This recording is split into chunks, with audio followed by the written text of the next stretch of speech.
Man, what's up, y'all? We back here with another video. Today we talking about the sad realities of 90% of hoopers that they be usually going through throughout their entire basketball career. If you like this video, make sure you like and subscribe, and we gonna get on with this video, bro. Come on. The first sad reality we have is bad coaching or bad coaches. Man, we all had a time throughout our basketball career that we played for a bad coach for a team that we may or may not even like, and it could come from bad coaching because he either had favorites or they probably did something that made us overthink on the court and made us not really like the game as we usually would. And as for the overthinking aspect, it can do one or two things.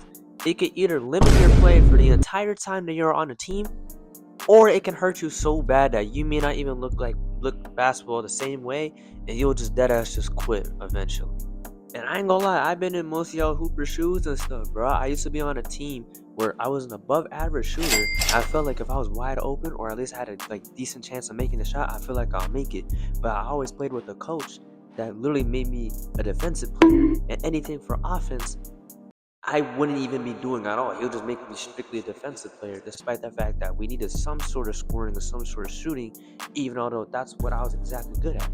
But as for people's experiences, it could be different depending on the type of situation you have on the team, whether you're barely playing or if you get into the game and you mess up and then the coach benches you, despite the fact that there's some starters that you're way better than, and still coach will still play them no matter how many mistakes they can make. And I feel like for this one, some of the times it could just be you.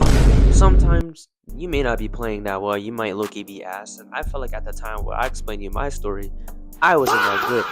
So at one, you could either just work as hard as you can possibly and show your coaches and show everyone else that you can literally hoop and prove them wrong and possibly get a starting spot.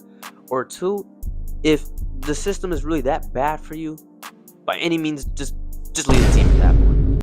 The second biggest sad realities that most hoopers go through is getting a fat reality check straight in their face.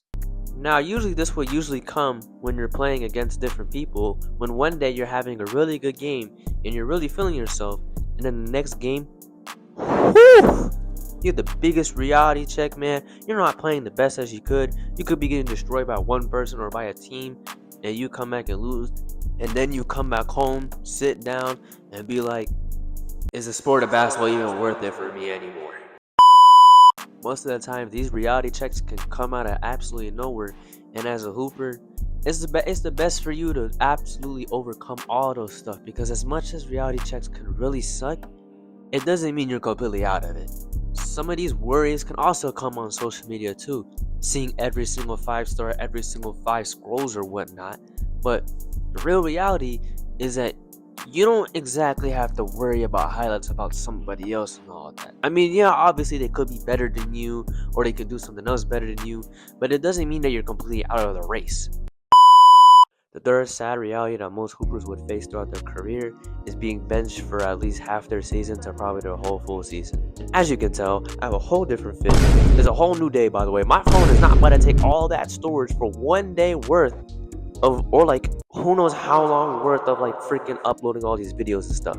And me personally trying to get back into YouTube and doing all this, I do not care. Let's get on with this third part.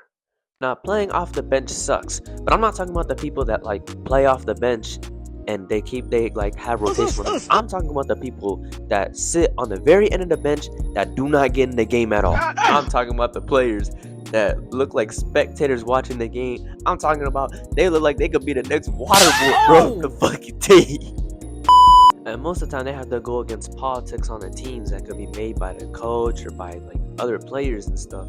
And you really have to beat that out and put extra hard work, and you may not even be guaranteed to even start for most of that season. And as most hoopers, you at least had to go through this at least one time through your whole basketball career. And seeing this happening from different teams and whatnot, bro, they be looking like NBA 2K generated players on the bench, bro. I'm not gonna lie to you. They look like they're not even supposed to be there for real. But that's gonna wrap up this video, If you like this video, make sure you like and subscribe. I'm gonna still try to upload a lot more, I'm starting to get back into this YouTube game. I'm trying to really get somewhere and probably try to get to 2,000 subscribers soon.